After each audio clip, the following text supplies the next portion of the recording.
Hola a todos. El día de hoy quiero compartirles un tema de suma importancia. Eh, Se trata de la relación existente entre los impuestos catastrales y el aprovechamiento de la vivienda y los espacios subutilizados y el planteamiento de una nueva política fiscal para disminuir la pobreza y generar bienestar social. Es un tema de suma importancia para la comunidad. Es un tema vigente, un tema actual, algo que nos afecta a todos en general. Y para comenzar con ello, quiero explicar primero cuáles son los principios constitucionales que se violentan y que tienen que ver con esta dinámica, con este tema en particular. Como se puede observar, hablaremos del tema de los impuestos, pero también el tema de la vivienda en particular como derecho humano. Para explicarnos este tema de la vivienda como derecho humano, es necesario que nosotros entendamos cuál es la estructura constitucional que protege este derecho a la vivienda. Existen diferentes artículos constitucionales relativos a este derecho que desglosan o que eh, fundamentan la construcción de ordenamientos jurídicos secundarios y también de políticas públicas a través de programas nacionales. En particular hablamos del artículo cuarto constitucional que nos habla del derecho a la vivienda digna y decorosa de todas las familias. Hablamos también del artículo 123 constitucional apartado A, fracciones 12 y apartado B, fracciones 11, inciso F, que nos habla de los diferentes mecanismos de financiamiento de la vivienda en México, es decir, lo que se conoce coloquialmente como el Infonavit, el Fobiste, que son mecanismos de financiamiento para los trabajadores. Tenemos el artículo 25 constitucional y el artículo 27 constitucional. Estos cobran mucha relevancia porque eh, tienen consigo o explican o se explican y fundamentan la construcción de normas jurídicas de ordenamiento territorial, de desarrollo urbano y de asentamientos humanos, así como la posibilidad de construir las políticas nacionales de vivienda, incluso una ley de vivienda, y encontraremos en ello una correlación. Cabe mencionar en esto que si bien no se explica en esta diapositiva que ustedes pueden observar actualmente, sí existe también un fundamento constitucional en términos de las contribuciones. Ese lo podemos nosotros encontrar en el artículo 31, fracción cuarta, que nos explica la obligación de todos los mexicanos a contribuir al gasto público de manera proporcional y equitativa en que dispongan de las leyes tanto para la federación como para el municipio y también para el estado. En términos prácticos, de lo que vamos a platicar también es una correlación entre los desarrollos inmobiliarios y el impacto presupuestal que puede tener sobre las finanzas públicas municipales en razón de dos diferentes contribuciones que son el predial y también lo que es el impuesto sobre adquisición de bienes inmuebles.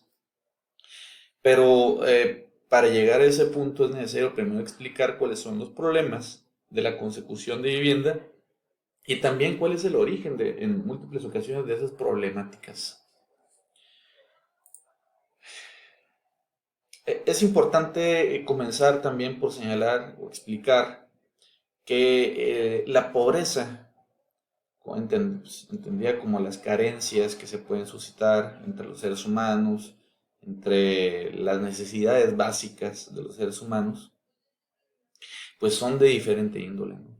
Podemos tener pobreza económica, podemos tener pobreza alimentaria, podemos tener pobreza en términos educativos o culturales, entre otros factores. Uno de esos factores es el tema de la vivienda. La realidad de las cosas es que una gran cantidad de personas no tiene acceso a la vivienda y otros tantos, si bien tienen acceso, la vivienda no les pertenece, es una vivienda a lo mejor bajo un esquema de arrendamiento o renta, a lo mejor es una vivienda prestada, a lo mejor es una vivienda que no cuenta con seguridad jurídica, o a lo mejor también es una vivienda que no cuenta con las cualidades estructurales, en el entorno, etcétera, que por lo que se pueda considerar como una vivienda digna y decorosa. Y esto es muy importante decirlo porque sobre esto va a recaer buena parte de la plática que vamos a expresar actualmente. Entonces, esta pobreza pues, es multidimensional, puede ser una pobreza en cuanto al ingreso, en cuanto al rezago educativo, en cuanto a seguridad social, esto también es muy relevante. Gran parte de los trabajadores no son trabajadores formales y por lo tanto no gozan de los servicios de seguridad social y todos los aspectos que cubre esa seguridad social. La calidad y espacios de la vivienda. Muchas veces nos hemos quejado del tamaño, las dimensiones de la propia vivienda. La realidad de las cosas es que ha ido en decadencia la política de vivienda, no ha sido efectiva para poder obligar a las inmobiliarias a desarrollar vivienda de un tamaño adecuado, de dimensiones adecuadas y con los espacios adecuados para ser considerados como vivienda digna. Pero otro caso también muy importante que es fundamental para esta plática es el acceso a los servicios básicos de la vivienda, el grado de cohesión social, la accesibilidad a vialidades, que son aspectos que no se toman muchas veces en cuenta al momento de definir una vivienda digna y decorosa, pero que son sumamente importantes, ya que aun cuando tuvieran una vivienda que tenga los espacios adecuados, si se encuentra en una situación geográfica o en una posición geográfica inadecuada, inaccesible, lejos de los servicios públicos, no podríamos estar hablando de una vivienda digna, ya que las afectaciones a la población por encontrarse alejado de todos esos benefactores, pues impedirían el buen desarrollo y además la consecución de otros derechos humanos distintos al acceso a la vivienda, como por ejemplo el derecho a la educación, derecho al trabajo, el derecho a la vida, a la no discriminación, a la movilidad, etcétera, ¿no? ¿Y por qué vemos este tipo de circunstancias? Hay una hipótesis que se está planteando a través de esta plática, que es la mercantilización del derecho a la vivienda y la acumulación de bienes raíces, dos circunstancias conexas que vienen a encarecer, como se muestra aquí en la imagen, encarecer la vivienda, pero la vivienda que se encuentra en espacios consolidados. ¿Qué significa tener un espacio consolidado? Significa que la vivienda se encuentra ubicada en un sector que se encuentra rodeado y cercano también a todos los benefactores y servicios públicos. Es decir, cuenta con universidades, cuenta con primarias, secundarias, kinder, guarderías, preparatorias, en cuanto a lo educativo. Se encuentra cercano a sectores comerciales, se encuentra cercano a sectores de esparcimiento, de deporte, de recreo, tiene los servicios públicos adecuados, alumbrado, drenaje, pavimentación, luz eléctrica, internet y otros. Y por lo tanto, pues una persona que vive ahí puede gozar de todo ello sin ningún tipo de dificultad. Además, puede ser una vivienda consolidada que se encuentre cercana a las zonas de trabajo, que eso es muy, muy importante. O que bien tenga buenas vialidades para llegar a sus posiciones de trabajo, lo que le permita, y buen sistema de transporte público, que le permita a los trabajadores no invertir innecesariamente grandes cantidades de tiempo de su vida solamente para la transportación.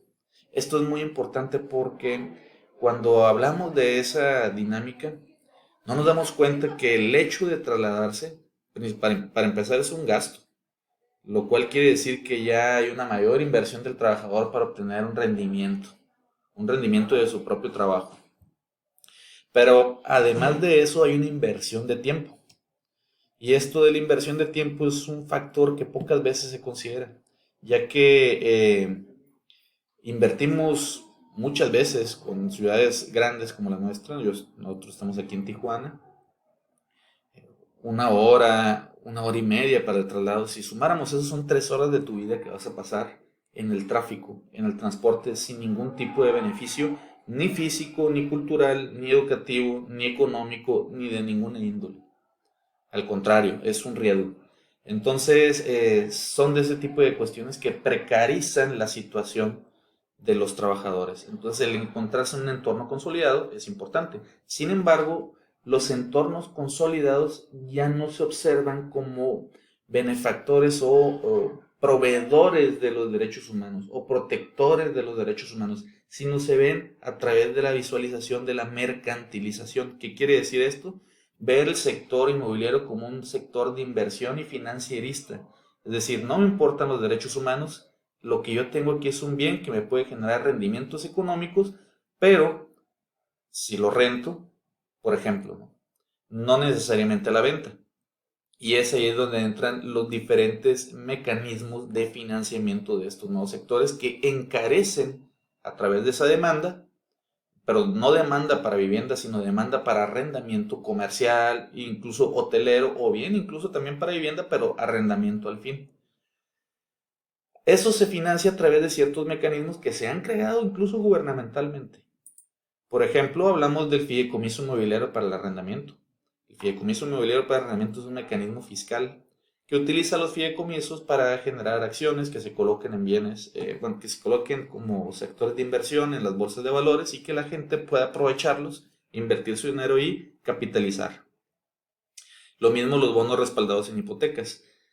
Esos son mecanismos de financiamiento utilizados para el desarrollo de sectores inmobiliarios. La gran mayoría actualmente de los sectores inmobiliarios se desarrolla de esa forma, pero es una mercantilización de las acciones y bonos del desarrollo de los sectores inmobiliarios. Y hablando de ello, no necesariamente, insisto, esto significa el desarrollo de vivienda. Puede significar el desarrollo de plazas comerciales, puede significar el desarrollo de hoteles y de otros sectores que son destinados al arrendamiento únicamente. Bueno, esto trae consigo un conflicto. ¿Por qué? Porque aquí estamos hablando de una cuestión material, estamos hablando de una situación física, estamos hablando de bienes inmuebles. Entonces, si nosotros construimos ese tipo de sectores en los bienes consolidados, la vivienda necesariamente es desplazada a sectores no consolidados. Y por eso nosotros tenemos el incremento en el financiarismo del sector inmobiliario que impacta sobre la creación de viviendas alejadas de esos sectores inmobiliarios, es decir, las casas que son de interés social, las casas que son de interés popular o casas populares, que son las que puede acceder la mayor parte de los trabajadores, no se encuentran necesariamente en sectores consolidados. Y esto provoca un fenómeno muy importante, que es el abandono de vivienda. Es decir, la gente va y compra esas viviendas, pero luego no puede conservarlas porque no le resulta conveniente. Entonces existe este fenómeno del abandono de vivienda, vivienda barata pero alejada de todo, que no es funcional y por lo tanto el abandono. Esto genera problemas para implementar un plan, un proyecto de vivienda. No es que no existan, sí existen y están estipulados tanto constitucionalmente como legalmente y también incluso en programas, pero son contradictorias esas postulaciones. Primero, algunas normas jurídicas secundarias te dicen que se debe centrificar a la sociedad y otras te dicen que se debe incorporar sectores rústicos o rurales a la mancha urbana. Entonces hay una expansión de la ciudad en vez de una centrificación. Son normas a veces contradictorias. Esto impacta también sobre las contribuciones catastrales en razón de que finalmente entre mayor valor tenga la propia vivienda, pues también es un asunto que tiene un impacto presupuestal, ¿no? Y el hecho de que se encuentren viviendas alejadas de la ciudad, que son de bajo valor, pues también tiene implicaciones en términos contributivos catastrales a través del impuesto predial y impuesto sobre adquisición de inmuebles. Y debo decir que esto no se trata nada más de un problema local, sino también es un problema global. Incluso en Alemania, hace un poco se hizo un referéndum para expropiar los bienes arrendados y expropiar los bienes en desuso y poder colocarlos como sectores de vivienda popular. Entonces, hablamos de un problema global, hablamos de un problema vigente, hablamos de un problema constante que vivimos todos los mexicanos y alrededor del mundo. Pues les agradezco infinitamente su tiempo. Hasta aquí llega mi disertación y nos vemos en otra ocasión. Saludos.